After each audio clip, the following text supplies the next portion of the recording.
마태의 262번째 시간입니다. 262번째 마태 12장 43절 45절까지 귀신이 나갔다가 성도에게서 귀신이 나갔다가 돌아오는 어떠한 현상, 어떠한 일이 있을까라고 하는 그런 내용이 될 것 같습니다. 우리 같이 마태 12장 43절에서 45절까지입니다. 우리 같이 봉독하도록 하겠습니다.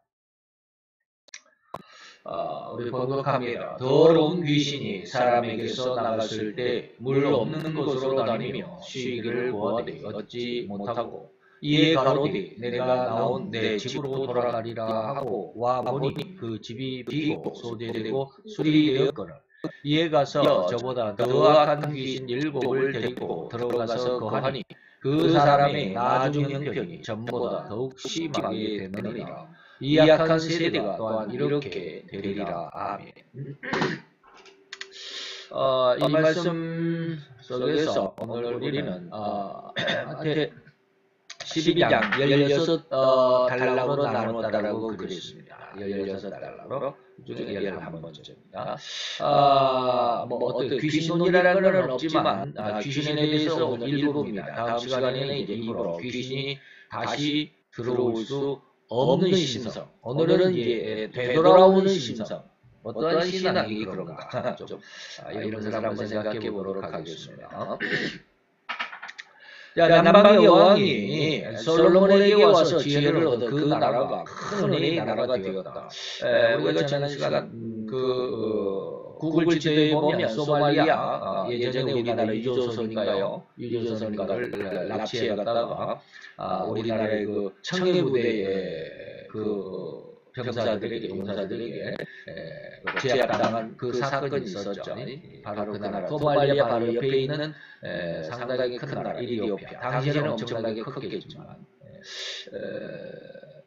그 나라가 당시에는 이렇게 하나님의 말씀으로 인해서 상당히 큰 나라였겠죠. 나중에 그 스바 여왕의 그 뭐라고 그럴까요? 그 오늘날로 말하면 비서실장. 그때 당시 이제 네시였다고 그러죠. 스바 여왕의 네시가 스바 여왕도 솔로몬을 보러 왔지만 스바 여왕의 네시가 그 사도행전에 보면 빌립에게 전도를 받고 세례를 받는 그런 사건도 나옵니다.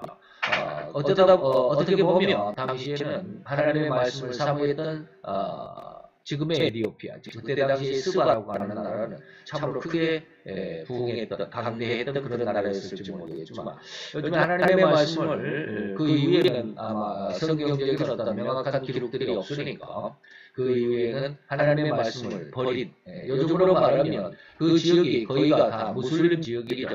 이슬람 지역이 되어버렸습니다. 이집트를 비롯해서 그 밑에 수단, 그리고 소말리아 다 무슬림 지역이 되어버렸죠.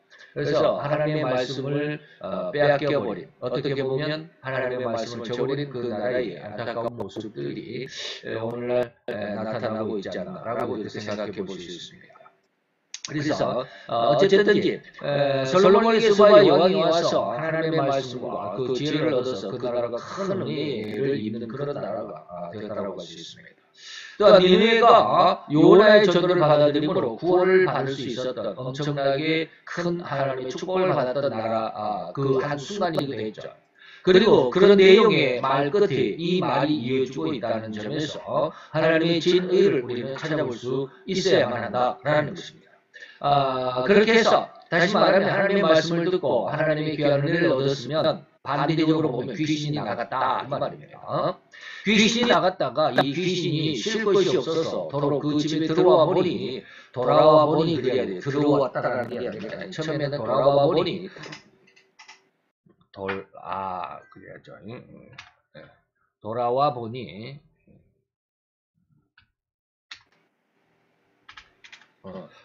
돌아와 보니까 그 집이 소재가 됐다. 깨끗이 청소가 되어 있더라. 그리고 그 집이 텅 비어 있었다라고 하는 것입니다. 그래서 살기가 좋아진 그 집에 일곱 귀신이 더 들어와고 하니 온통 시끌벅적해서 그전보다 7배나 더 아주 흉측한 상황. 이것이 인간의 심성의 모습으로 보면 더 안타까운 아주 흉악한 심성으로 변했다라고 하는 그런 내용입니다. 자, 이런 상황을 사도 베드로는 이렇게 표현했습니다. 개가 더하였던 것을 다시 주워 먹는다. 돼지가 씻었다가 다시 그 더러운 곳에 들어눕는다 라고 하는 이런 말로 표현을 했습니다. 베드로서 2장 20절에서 22절까지입니다. 만일 저희가 우리 주 대신 그 주 예수 그리스도를 알므로 세상의 더러움을 피한 후에 다시 그 중에 얽매이고 찌면 그 나중 형평이 처음보다 더 심하다. 7배나 더 악하다라고 오늘 말씀하신 것과 또 거의 같은 말이죠.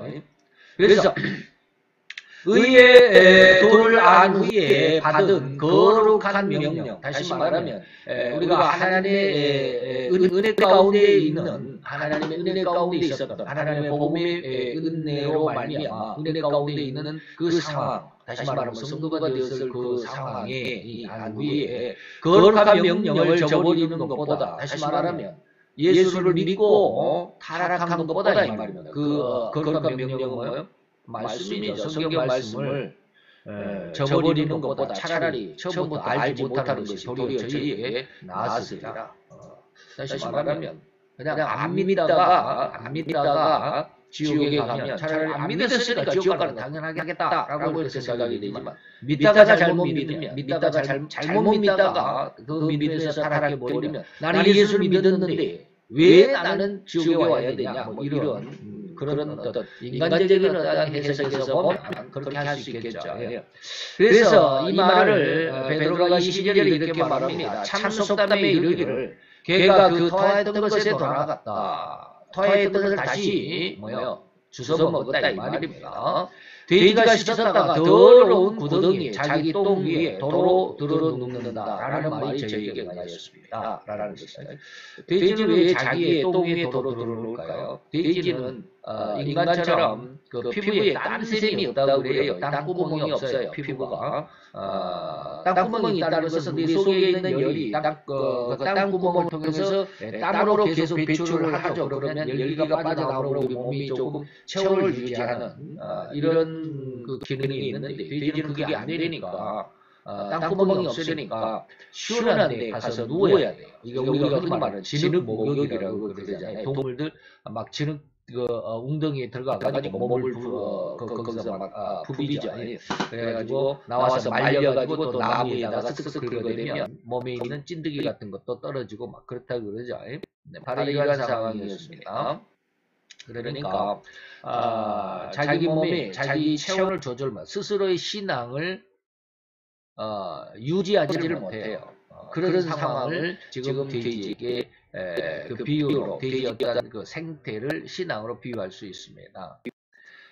자, 그래서 이러한 사람, 곧 그 구원의 은혜 가운데서 천국의 은혜와 축복을 누렸으나 이후 그러한 은혜와 축복을 잃어버리고 또는 잃어버리고 다시 그전 죄악으로 돌아가면 다시는 구원의 은혜를 얻을 수 없다고 히브리서 기자는 외치기도 했습니다. 간혹 말씀을 드린 히브리서 6장 4절에서 6절이 바로 그렇습니다. 한번 비침을 얻었다. 하나님의 은혜를 얻었죠. 그리고 하나님의 은사를 맛보았습니다. 또는 성령에 참여한 바가 성령의 능력을 행한 사람들도 있습니다. 그리고 하나님의 선한 말씀, 성경 말씀과 그리고 천국에 대한 능력을 맛보고 되돌이켜서 타락한 자들은 다시 새롭게 하여 회개케 할 수 없나니 이는 자기가 하나님의 아들을 다시 십자가에 못 박아 현재의 욕을 보이리라 라고 이렇게 말씀을 합니다. 복음을 거역한 것, 복음 속에 들어왔다가 다시 타락해버린 것은 복음을, 다시 말하면 예수의 십자가, 자기를 구원해준 예수의 십자가를 완전히 내팽개치는 현재 오늘 여기서 히브리서는 뭐라고 그러냐, 욕보였다라고 말하는 것입니다. 현저히 욕을 보였다라고 이렇게 말하죠. 곧 예수님이 계속하신 십자가의 은혜는 오로지 인류 역사상 단 한 번뿐입니다. 오직 유일하죠. 두 번 다시 있을 수가 없습니다. 그래서 이전까지 내 모든 죄, 내가 예수를 알지 못했을 때는 예수의 십자가의 은혜를 아직 받기 이전이니까 내 모든 제약은 비록 현재로부터 2000년 전에 예수님께서 갈릴리 언덕에서 갈보리 언덕에서 이루어 놓으신 십자가의 은혜였을지라도 오늘 내게 이루어진다 이 말이에요. 내가 그 전까지 예수를 모르고 살아왔을지라도 내가 복음을 알게 되는 이 순간에는 2000년 전에 그 갈보리 십자가 위에서 이루어진 대속이 오늘 내게 이루어지는 것이다 이런 것입니다. 그래서 구원의 큰 역사를 이룰 수 있음은 너무나도 변할 수 없는 분명한 사실이다. 그런데 그렇게 구원의 참 은혜를 얻은 이후에 다시 죄악으로 빠져들어간다면 일반적이라고 할 수는 좀 없는데 그래서 죄성으로 다시 빠져들어간다면 이제 예수님의 십자가의 사건은 다시 없다. 오직 유일하다라고 그랬습니다. 단 한 번뿐이다라고 그랬습니다. 그래서 예수님의 십자가의 사건은 다시 없을 것이기 때문에 예수의 십자가 이후 내가 안 이후에 은혜를 받은 이후에 다시 죄를 짓고 그 죄악 가운데 빠지면 나를 구원해 줄 십자가가 없잖아요. 이미 지나가 버렸어요. 나는 그 한 번 혜택을 받았으니까. 그렇기 때문에 나는 나의 그런 십자가를 거역한 죄는 말이죠. 십자가를 알고 난 이후에 거역한 죄는 그런 죄를 용서받을 길이 또 용서받을 방법이 없다라는 그런 의미에서 오늘 여기서 현재의 욕을 보였다라고 이렇게 말하고 있습니다.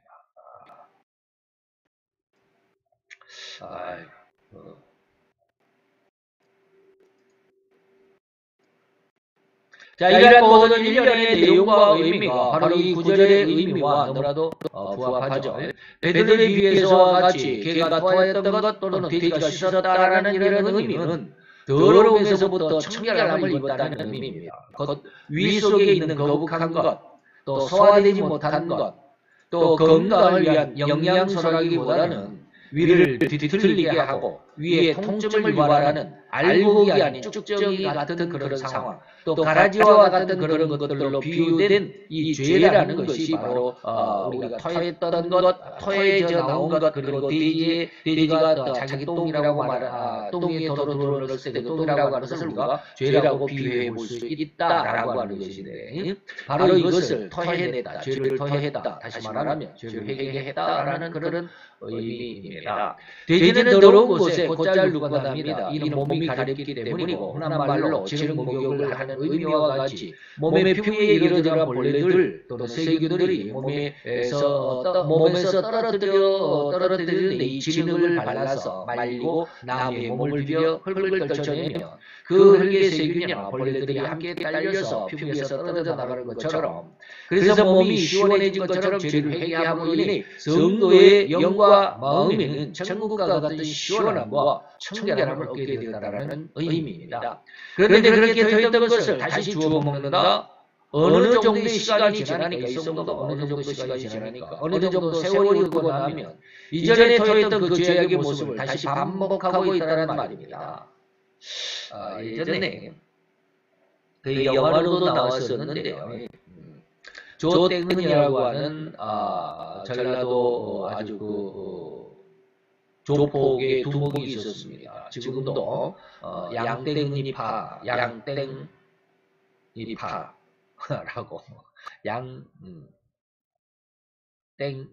양땡이파라고 이렇게 아직도 회자되고 있는 그런 사람인데 이 사람이 감옥에서 있다가 복음을 받아들였습니다. 거의 비슷한 사람이 그 대도라고 하는 큰 도둑이라고 하는 누굽니까? 조땡순인가요? 이런 사람도 있었습니다. 그 사람이 이 두 사람이 거의 비슷한데 감옥에서 복음을 받아들였습니다. 복음을 받아들여가지고 그 대도라고 하는 조땡순이라고 하는 사람도 아마 전도사가 됐을 것 같아요. 제가 기억으로는 전도사가 되었던 것 같은데 그랬는데 70이 넘어가지고 어느 날 일본에 여행을 갔다가 일본에서 어떻게 돈이 다 떨어졌는지 남의 집에 들어가다가 걸려가지고 잡혀가지고 또 지금 아마 형무소에서 나왔는지 모르겠고 오래전의 이야기니까 우리나라에 잡혀서 송환돼가지고 형무소에 다시 재수감 되기도 하고요. 조땡이라고 하는 사람도 역시 마찬가지예요. 감옥에 있을 때 아주 그 사람의 뉴스가 어마어마했죠. 회개하고 신학까지 했습니다. 그래서 전도사도 하고 그리고 어떤 장로님 딸하고 결혼도 하고 그러다가 뭐 우리가 흔히 말하는 손을 씻었다라고 이렇게 표현하고 싶은데 손을 씻었는데 다시 손을 또 더럽혔다. 그 조직에 다시 또 두목 역할을 하다가 또 재수감 되기도 하고 말이죠. 이런 것들이죠. 바로 이런 상황이 아닐까라고 생각을 해봅니다. 이전에 토했던 그 죄악의 모습을 다시 반복하고 있다라는 것입니다.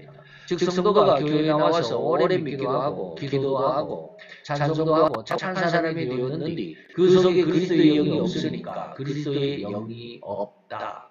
굉장히 무서운 말이기도 한데요. 이것을 우리가 쉽게 이야기하기가 참 어렵습니다. 영적인 것이기 때문에 영적인 것은 하나님이 주관하시기 때문에 우리가 제가 지금 방금 조땡입니다.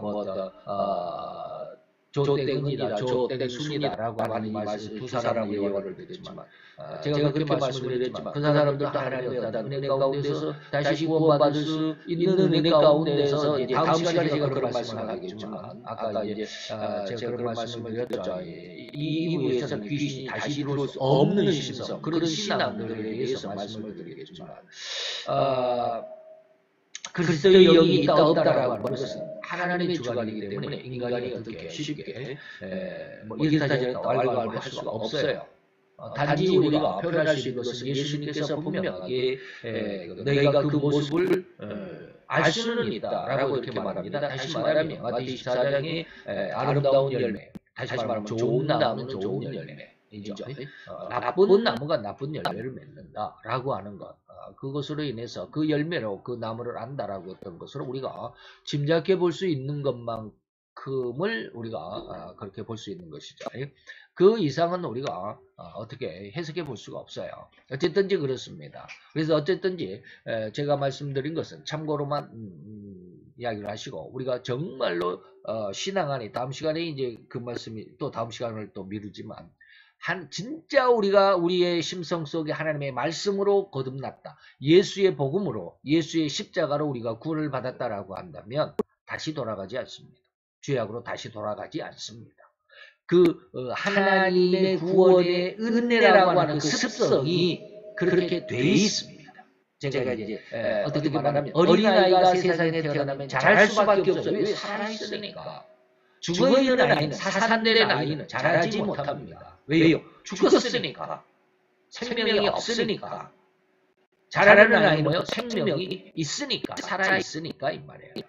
그리스도의 영이 없다라는 말은 이 사람은 원래 예수의 생명이 그 속에 잉태되지 않았다라는 뜻이에요. 로마서 8장 9절이 바로 그런 내용입니다. 그래서 로마서 8장 9절에는 그 속에 그리스도의 영이 없으면 그리스도의 사람이 아니라고 말씀합니다. 누구든지 그리스도의 영이 없으면 그 사람은 그리스도의 사람이 아니다라고 하는 것이죠. 이는 진리의 말씀이 풍성히 채워져 있지 않음을 의미합니다. 그리스도의 영이 없다라고 하는 것은 뭐예요? 그리스도의 말씀이 풍성히 채워져 있지 않았다라는 것입니다. 다시 한번 집이 깨끗이 비고 소재되었고 라고 하는 것은 비었다라는 말이 있습니다. 소재는 청소는 되어 있지만 깨끗하게 청결하게 죄는 행했지만 다시 주인이 없다라는 것입니다. 단 몇 말씀이라도 말입니다. 그 말씀이 나를 어거하고 딱 묶었다라는 뜻이에요. 소에게는 이게 뭡니까? 이게 콧두레를 해가지고 마른 재갈을 먹이고 소는 콧두레를 하잖아요. 이것은 왜 그래요? 소를 내 마음대로, 말을 내 마음대로, 좌로 가든 우로 가든 앞으로 가든 이런 내 마음대로 이렇게 조종할 수 있도록 하기 위해서 콧두레를 하고 입에 재갈을 하는 것. 이것을 뭐라고 그래요? 어거했다라고 이렇게 말합니다. 그래서 말씀이 나를 그렇게 어거하고 나를 주장하여 나를 이끌어갈 만한 말씀이 없었다. 말씀 중심이 아니었다라는 것입니다. 그래서 이는 회개를 하기는 했지만은 그 속에 이렇게 진리로 말미암지 않았음을 그리스도 십자가의 진리를 영접하지 않았다라고 하는 의미로 볼 수 있다. 그래서 그에게 악한 귀신이 7마리나 더 들어왔다 이 말입니다. 그래서 회개로 깨끗하게 되기는 했지만 그렇게 깨끗하게 청소된 곳에 가득 채워져 있어야만 할 진리가 없음으로 인해서 더러운 귀신, 즉 다른 인간들의 모든 정욕으로 인해서 더욱 악하게 될 때는 그 전에 예수를 믿지 않았을 때보다 7배나 더 악하게 된다는 것이죠. 즉 타락한 천사, 천사가 아니에요. 신자, 집사, 장로, 이런 목사, 심지어 목사들까지는 불신자보다 더 악한 사람이 될 수 있다는 것입니다.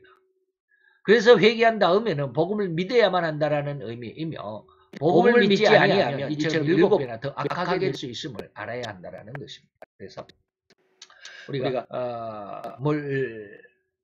예수를 믿는 사람들이 교회에 열심히 다니고 오래 다니고 집사하고 장로고 권사라고 하는 사람들이 왜 이단에 빠질까라고 하는 것이죠. 엊그저께도 저희 딸이 그런 이야기를 해요. 거기 그 학교 수원에 동남보고대가 있죠. 그 학교 근처에 어디 옆에인가요? 어떤 교회가 있었는데 그 교회가 다른 목사님한테 팔렸대요. 그러니까 다른 목사님이 이제 그 교회를 사서 들어왔는데 이 교회가 신천지로 변해버렸다라고 이렇게 말을 해요. 그러니까 그 교회 목사가 신천지 목사가 들어왔나 봐요. 신천지에서 그 교회를 사가지고 들어왔나 봐요. 그래서 그 교회 집사나 뭐 장로까지 다 신천지로 빠졌다라는 이런 이야기를 하던데 도대체 교회가 뭘 가르쳤고 그래서 뭘 배워서 집사가 되고 안수 집사가 되고 권사가 되고 장로가 되었는지 처음부터 그 새로 들어온 목사가 신천지 교리를 이렇게 선포하지 우리 신천지다라고 이렇게 말씀하지 않았을 것 같죠. 그래서 편하게 성경을 이야기하면서 성경 공부를 하면서 그들이 처음 하는 게 뭐였어요? 무료 성경신학. 요즘에는 그런 말이 잘 안 하지만 옛날에는 무료 성경신학. 저희가 인천에 처음 개척해서 들어왔을 때 한 20여 년 전에 무료 성경신학이라는 게 무지하게 아주 뭐랄까 여기저기 광고를 많이 했어요. 바로 그런 것처럼 말이죠. 그래서 정확하게 내가 하나님의 말씀에 대해서 어떤 깊이 그리고 그 깊이에 대한 뿌리를 내려놓고 있지 않으면 누가 와서 이런 말로 이렇게 속삭거리고 저런 말로 저렇게 속삭거리면 다 넘어가게 되어 있습니다.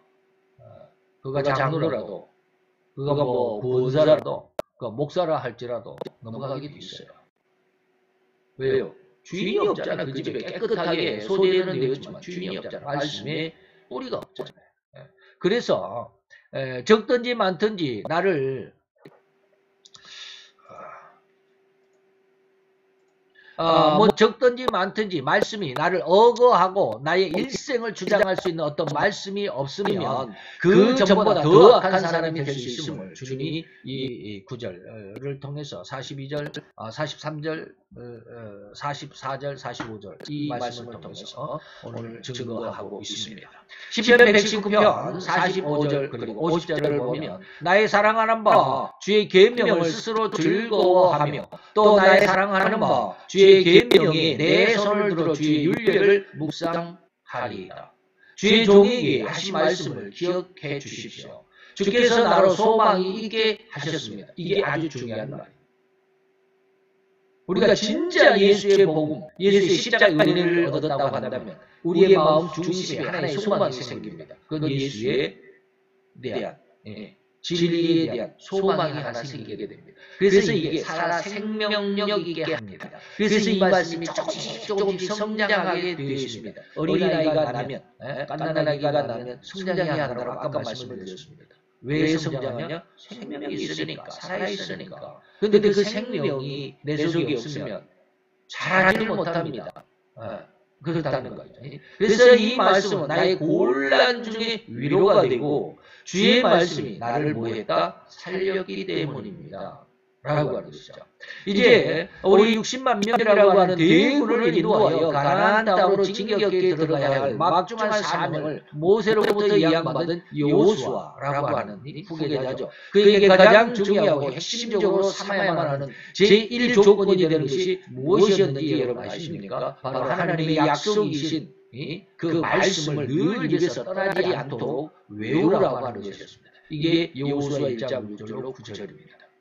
첫 장에 앞에서 어떤 인사 이래저래 하고 그리고 6장에 그렇습니다. 마음을 강하게 하라, 담대히 하라. 너는 이 백성으로 내가 그 조상에게 맹세하여 주리라 한 땅을 얻게 하리라 라고 합니다. 주리라 한 땅을 내가 너에게 얻게 하리라. 이 땅이 어디요? 지금 전쟁하고 있는 팔레스틴 그 지역을 팔레스틴 지역이라고 그래요. 가나안 땅입니다. 그래서 요즘에 그 이야기까지 하면 너무 시간이 많이 가는데 넘어갑시다. 그 땅은 원래 최고 고대 시절에 하나님께서 이스라엘 백성들에게 주었습니다. 그런데 이 여호수아가 지금 여기서 말하는 이 여호수아가 이렇게 하나님께서 이렇게 주리라고 한 그 땅을 내가 너에게 얻게 해줄게. 모세를 대신해서 이제 여호수아가 인도자가 되고 그래서 여호수아를 필두로 해서 가나안 땅을 들어갔습니다. 그때 하나님의 명령이 뭐예요? 거기 7 족속이 사는데 그들을 진멸 하나도 남겨놓지 말고 진멸하라 했습니다. 왜 이렇게 하나님은 진멸하라 했을까? 그 사람들의 죄를 보고 있습니다. 그 가나안 땅에 있는 사람들이 우상을 섬기고 있는 족속들이었습니다.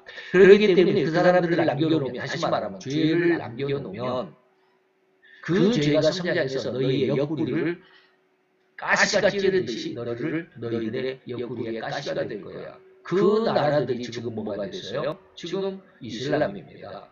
우리가 흔히 말하는 아브라함의 그 첩이었던 하갈이 낳은 이스마엘, 그 족속이라고 그러는데, 여기에 지금 그 족속이 전체 이슬람 족속이기도 하지만 이 가나안 땅에서 남겨놨던 어찌 보면 여호수아가 속았죠. 여부스 족속이 속였습니다. 그래가지고 여부스 족속을 남겨놨습니다.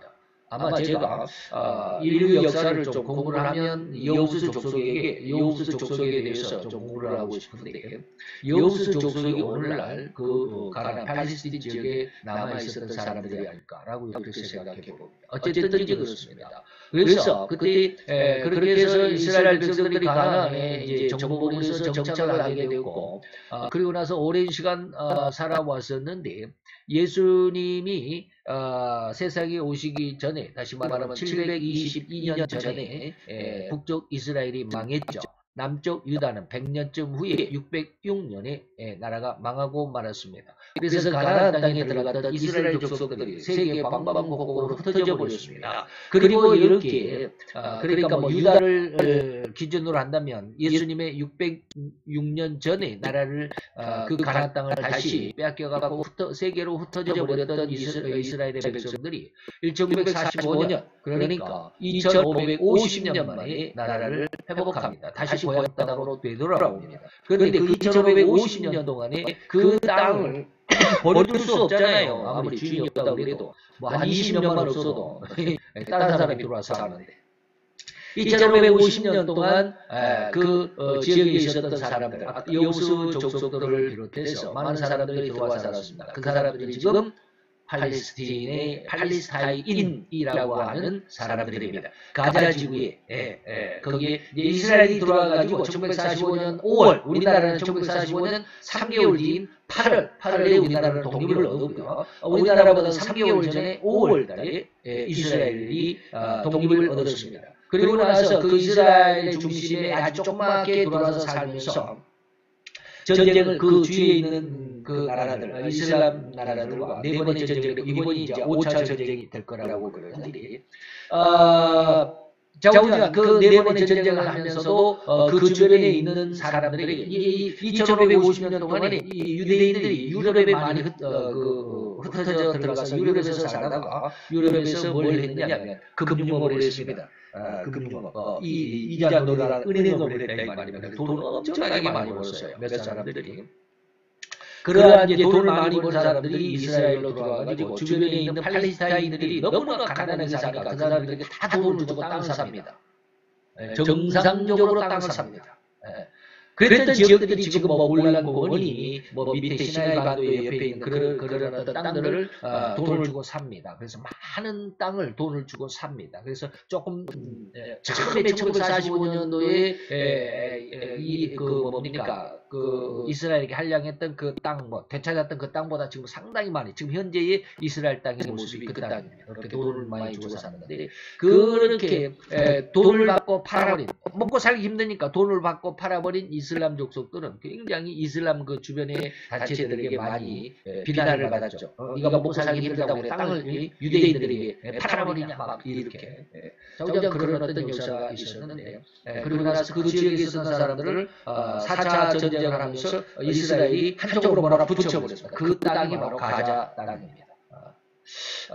그래서 바로 여기가 하나님께서 약속하신 여호수아에게 말씀하신 내가 너에게 주리라 한 땅을 얻게 할 거야 라고 하는 그 땅입니다. 가나안 땅이죠. 그럴 때 너희가 모세가 너는 거기 가서 뭘 해야 되느냐면 모세가 너에게 명한 율법을 다 지켜 행하라. 성경대로 살아라 이 말입니다. 좌로나 우로나 치우치지 말라. 그리고 이 율법책을 내 입에서 떠나지 말게 하며 주야로 그것을 묵상하여 그 가운데 기록한 대로 다 지켜 행하라 라고 이렇게 말씀을 합니다. 이 말씀을 내가 너에게 명한 것이 아니냐. 마음을 강하게 하고 담대히 하라. 두려워하지 말고 놀라지 말라. 내가 어디로 가든지 내 하나님 여호와가 너와 함께 하느니라 하시니라 라고 하는 겁니다.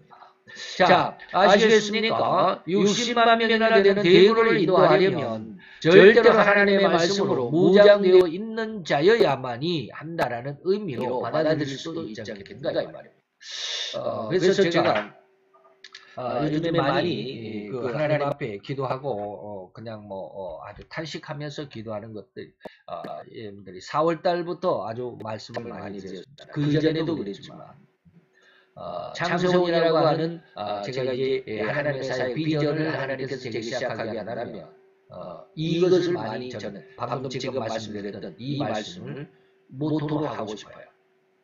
하나님의 말씀으로 무장되어 있는 자만이 가나안 땅을 차지할 수 있습니다. 그래서 말씀 공부를 많이 시키고 싶어요. 그래서 그러한 사람들을 쉽게 말하면 거기에 제가 이제 뭐 창포원에 뭐가 있게 해가지고 교회 사역을 이렇게 쭉 말씀드린 적이 있습니다. 근데 그 사역의 중심이 이것이 될 겁니다. 그래서 성경 교육을 많이 시키고 싶은데 우리 자녀들에게도 조차도 잘 되지 않았지만 자우지간 이런 것이 중심이 되어야만 합니다. 그래서 인간은 절대로 하나님의 말씀으로 산다라는 것이 산다라는 것을 뭐예요? 증명할 수 있어야 합니다. 이게 마태복음 4장 4절입니다. 사람이 떡으로만 사는 것이 아니다. 하나님의 입에서 나오는 모든 말씀으로 사는 것이다. 라는 것이죠. 이렇듯 인간은 하나님의 말씀으로 산다라는 것을 사도 요한은 인간의 생명 바로 그 말씀에 있기 때문이다라고 요한 1장 1절로 4절입니다. 4절 1절에 보면 태초에 말씀이 계셨는데 이 말씀이 뭐다? 하나님이시라고 증거합니다. 그리고 3절에 가보면 이 말씀이 만물을 지었다라고 이렇게 말씀하고 있습니다. 그래서 지은 것이 하나도 그 말씀이 없이는 된 것이 없다라고 되어 있는데 그 말씀 안에 생명이 있다라고 증거합니다. 그런데 이 생명은 사람들에게 빛으로 주어졌다. 네.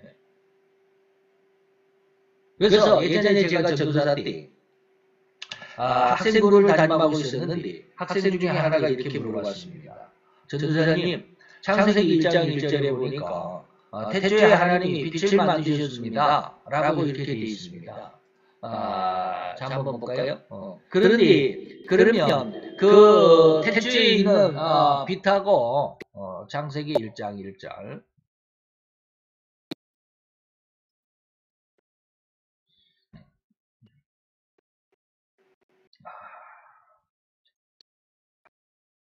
컴퓨터가 영 말을 안 듣네요, 요즘에.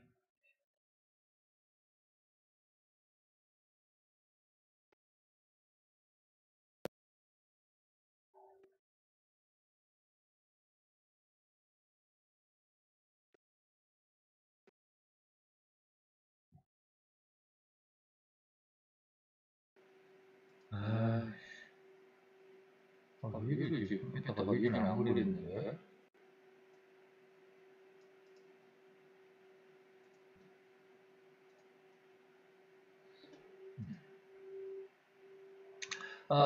자 봅시다.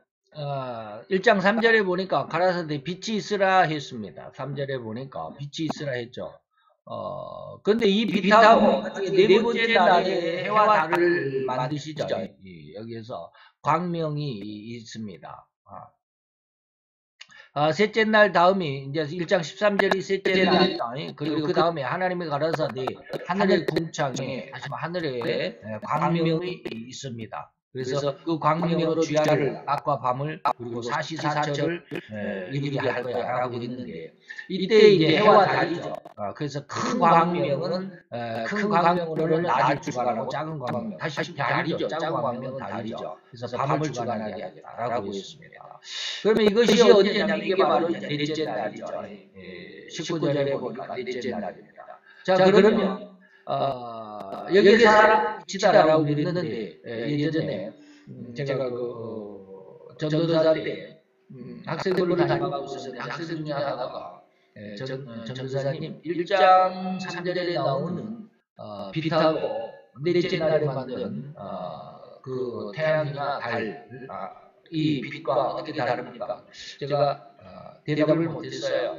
근데 성경을 많이 공부도 안 하고 많이 읽지도 않고 그랬으니까 성경에 대해서 뭘 알아주십니까? 그래서 그냥 빛을 하나님의 빛을 만들어놨는데 이 빛을 사명 태양에게 주고 달에게 주고 별에게 주고 이 빛을 사명을 주었다고 이렇게 제가 설명한 걸로 기억이 됩니다. 근데 한 2달 전에 하나님이 저에게 이런 뭐랄까 깨달음을 주셨어요. 이 빛이 바로 그 빛이다. 제가 아까 창세기에 이렇게 해놨습니다. 여러분들 방금 보셨는지 모르겠어요. 자, 1장 3절에다가 제가 요한복음 1장 4절 5절을 여기다 갖다가 붙여놨습니다. 왜 여기다 붙여놨을까요? 의미가 같기 때문에 그렇습니다. 자, 하나님이 태초에 아무것도 없는 상황 속에서 세상이 뭐요? 지금 혼돈하잖아요. 땅이 혼돈하고 공허하고 흑암이 기쁨이 있고 아직은 세상에 아무것도 없어요. 근데 가장 먼저 만든 것이 뭐예요? 빛이에요. 왜 빛을 만들었을까? 그게 뭐예요? 생명이기 때문에 그래요. 세상에 생명을 만드신 거예요. 생명을 먼저 만들었어요. 그 생명이 뭐예요? 그리고 신은 수면 위에 하나님의 성령이죠. 성령도 이 수면 위에 물과 땅 위에 생명을 뭐요? 잉태하셨어요. 잉태하고 다 생명을 의미하는 겁니다. 자, 그렇습니다. 곧 인간의 그 생명은 하나님의 말씀이 근간이기 때문에 인간은 절대로 이 하나님의 말씀으로 사는 것이다. 그래서 인간은 떡으로만 사는 것이 아니라 뭐요? 하나님의 말씀으로 사는 거야 라고 말합니다. 그런데 성도라고 하면서 여호와 하나님 믿는 신자라고 하면서 그렇게 생명의 근원인 말씀을 성경을 외면한다면 진정한 생명으로 살아가고 있는 신자라고 또 그런 성도라고 할 수 있겠나 이 말이에요. 절대로 그럴 수가 없죠. 달리 말한다면 죽은 신자라고 할 수 있겠어요. 성경의 말씀을 공부하지 않으면 알지 못하면 말이에요. 죽은 신자라 과연 신자요 성도라고 한다면 참으로 다 살아있는 성도고 신자이 어찌 죽은 신자가 있고 죽은 성도가 있다라는 말인가 라고 이렇게 반문하시겠죠. 우리 말에는 적그리스도라는 말이 있는데 이 적그리스도라는 의미가 무엇일까요? 그냥 예수 그리스도를 사칭하는 사악한 존재라는 것일까요? 아닙니다. 영어를 보면 안티라는 말이 들어있습니다. 안티, 반대한다라는 뜻입니다. 크라이스트, 안티크라이스트. 그건 뭐예요? 그리스도를 반대한다라는 뜻입니다. 예수를 반대한다는 뜻이에요. 곧 이 말은 예수의 말을 하면서도 행동은 전혀 예수를 행동하지 않고 있다는 의미입니다. 이게 야고보서입니다. 야고보서는 뭐라고 그러세요? 네가 입술로는 말을 믿는다라고 하지만 행동이 없잖아. 그러면 그 믿음이 무슨 믿음이야? 죽은 믿음이야 라고 말하는 겁니다. 곧 말로는 의로움을 말하고 사랑을 말하면서 정작 그 마음의 실체는 오로지 자기의 이익, 자기의 우위, 자기의 의로움만 이득만을 위한 행동이라는 그런 의미가 바로 안티크라이스트라는 뜻입니다. 물론 이러한 자들을 예수님은 뭐라고 그랬냐면 양의 탈을 쓴 늑대다 또는 일이다라고 또는 평토장은 무덤이다. 아주 예쁘게 단장시켜 놓은 무덤이다라는 것입니다. 그래서 마태 7장 15절에 보니까 양의 옷을 입고 너에게 나오지만 속에 노랗기라는 일이야. 누가 보기에는 뭐예요? 평토장은 무덤이다라고 이렇게 말합니다. 그래서 이들의 마음을 그가 이와 같은 인간을 절대로 인간 스스로 뭐요? 이 일이가 양의 옷을 입었기 때문에 겉으로 드러나는 것이 양이기 때문에 양으로만 알아요. 평토장한 무덤은 그 속에 썩어 문드러지는 죽은 시체가 있고 벌레가 낀 시체가 있다 할지라도 겉에는 깨끗하니까 그 위에서 앉아서 놀 수 있어요. 네.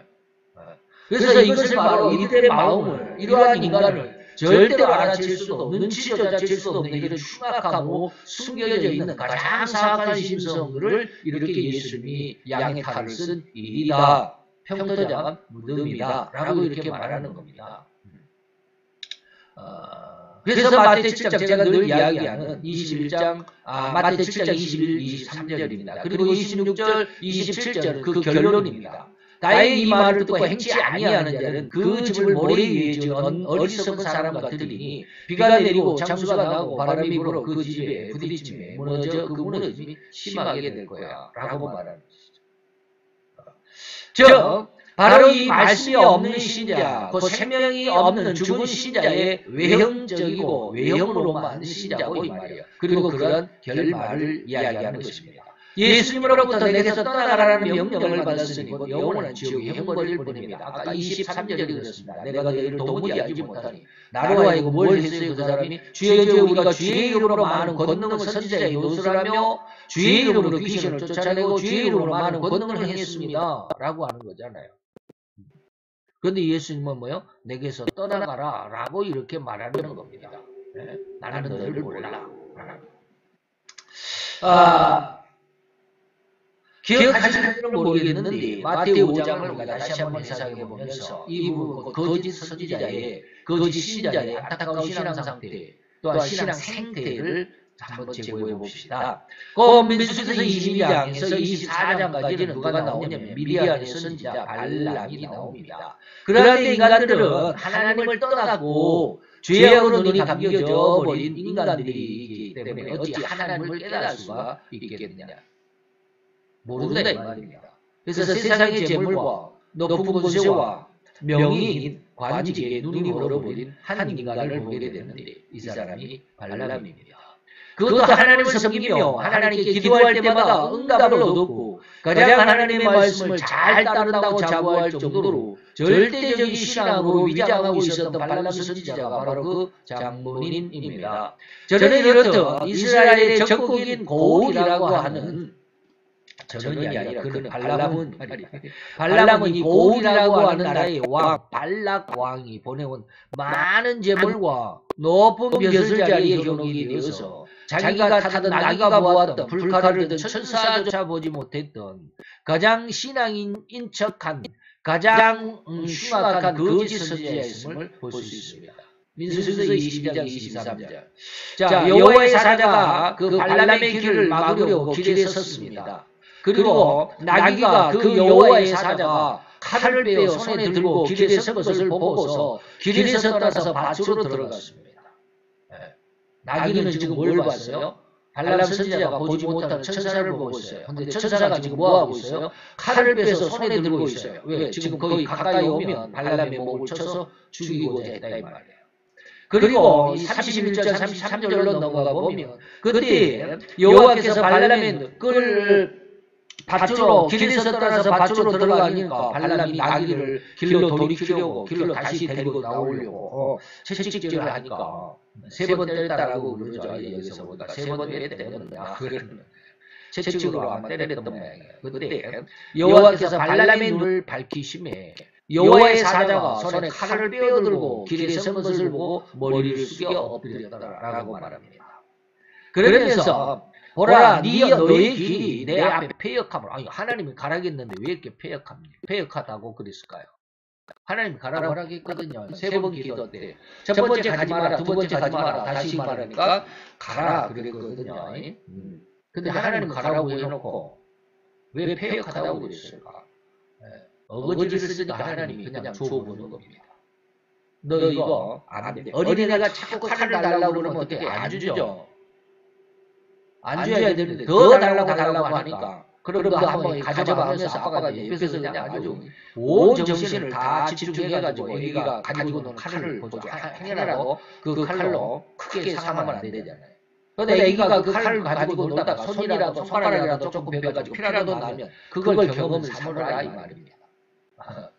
하도 어거지를 쓰면 한번 줘보는 거예요. 하나님이 바로 발람에게 이와 같은 본을 보여주시는 겁니다. 너는 원래 폐역한 길이야. 근데 네가 하도 원하잖아. 내가 가지 말라고 그랬잖아. 그런데 너는 지금 가려고 또 기도하잖아. 이런 거예요. 그래서 보라 너의 길이 내 앞에 폐역함으로 내가 너를 막으려고 나왔더니 나귀가 나를 보고 이같이 3번을 돌이켜 내 앞에서 나를 피하여 갔다. 나귀가 만일 돌이키지 않고 또는 나를 피하지 아니하였더라면 내가 벌써 너를 죽이고 나귀를 살렸을 거야 라고 말하죠. 세상을 사랑하다가 정작 이 온 세상의 주인이시며 주관자이실 뿐만 아니라 이 천지우주 만물을 창조하신 그 창조주를 이렇듯 조롱거리로 만들어버리는 이 안타까운 주인의 습성에서 우리는 빨리 속히 벗어날 수 있어야만 합니다. 이런 발람의 눈이 아니라 나귀처럼 하나님께서 이제 이후에 발람의 눈을 여셨으니까 이러한 눈 열어주시는 은혜를 우리는 얻어야만 합니다. 자, 그러나 죄악으로 인해서 인간은 처음 하나님의 형상과 모양으로 창조함을 받은 그 착한 심성이 무뎌져 버렸기 때문에 인간은 또 헛맹세하는 사람들은 시체말로 내가 거짓말하면 하늘에서 벼락 맞을 거야 라는 등등으로 하나님을 조롱하는 언행으로 예사롭지 않은 삶을 살아가고 있습니다. 실로 성도는 성도 자신의 언행에 각별한 파수꾼을 세워야만 할 것이고 주님의 말씀으로 항상 파수꾼을 삼아야만 할 것입니다. 무엇으로? 하나님의 말씀으로. 그래서 유다서 1장 3절에 보니까 내가 너희에게 성도에게 단번에 주신 믿음의 도를 위해서 다시 말하면 우리에게 주신 하나님의 이 구원의 은혜를 위해서 뭐하라? 힘써 싸워야 한다. 힘써 싸워야 한다.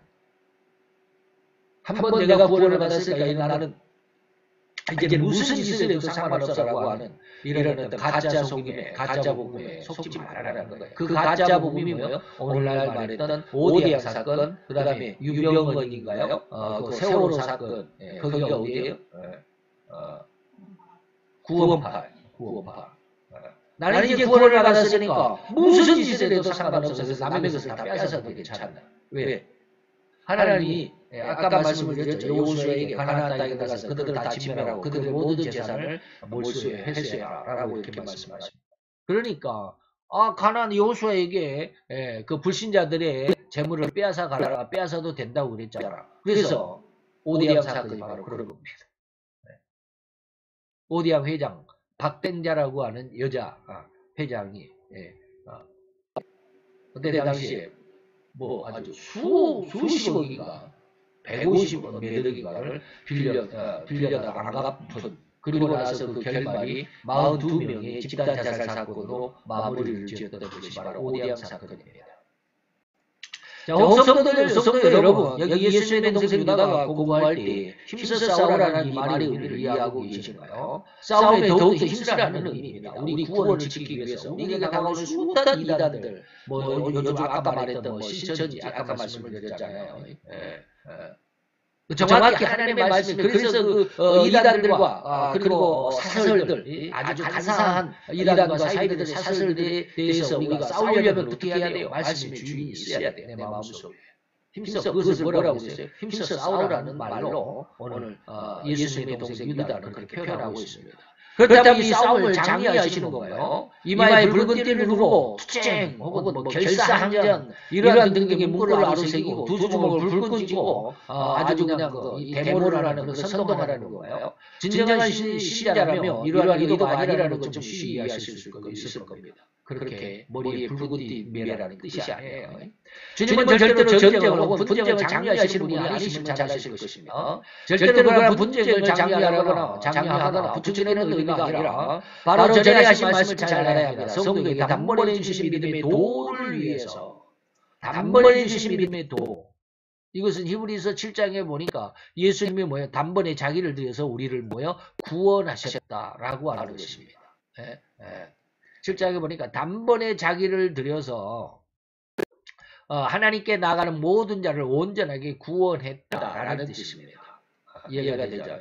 이 구원, 다시 말해 예수님의 구원을 위해서 곧 예수님은 두 번이 아니라 오직 단 한 번의 십자가로 온 인류를 영원한 멸망과 지옥의 형벌에서 완벽하게 구원을 이루셨다는 것입니다. 성도는 바로 이러한 예수님의 단 한 번으로 이루어 놓으신 이 십자가의 대속을 허리만큼도 흐트러지지 않도록 각별하게 주의하여 굳게 지키라는 것입니다. 혹 이러저러한 이단들의 유혹이 너무나도 많기 때문입니다. 그래서 계시록 3장의 10절로 11절에 보니까 내가 인내의 말씀을 바로 이러한 어마어마한 그 이단과 사슬들, 그 다음에 환란과 역경과 공고들 이러한 상황 속에서 하나님의 말씀을 붙잡고 흔들리지 않았습니까? 이 말이에요. 인내의 말씀을 지켜 보존했으니까 너희에게 아무도 이 멸류관을 빼앗지 못하게 하는 멸류관을 너희에게 줄 거야 라고 하는 겁니다.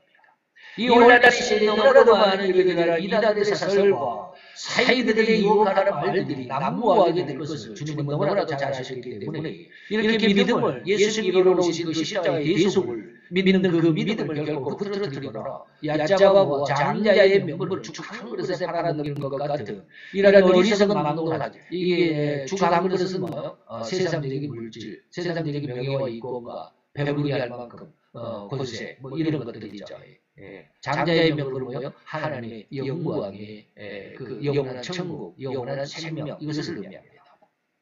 이것을 바꿔버린 어리석은 망동을 하지 않도록 주의하라고 하는 강력한 권고입니다. 그래서 창세기 25장에 바로 야곱이 죽을 쓰고 있는 에서가 들에서 그 짐승을 사냥하다가 돌아와서 시일이 고비했다. 사냥을 못했겠죠. 그러니까 못 먹었겠죠. 그래서 야곱이 형의 장자의 명분을 내게 팔라. 그리하면 내가 이 죽한 것을 줄게. 그래서 야곱이 떠나가 팥죽을 에서에게 주매 에서가 먹고 마시고 일어나서 되돌아가서 에서가 장자의 명분을 뭐 했다? 경홀히 여겼었다. 라고 하는 겁니다. 이 말을 히브리서 기자는 12장에서 뭐라고 했느냐면 너희는 돌아보아서 하나님의 은혜에 이르지 못하는 자가 있다. 이걸 두려워해야 한다라고 말합니다. 다시 말하면 혹 한 그릇 식물을 위하여 장자의 명분을 판 에서와 같이 망령된 자가 있을까? 두려워해라.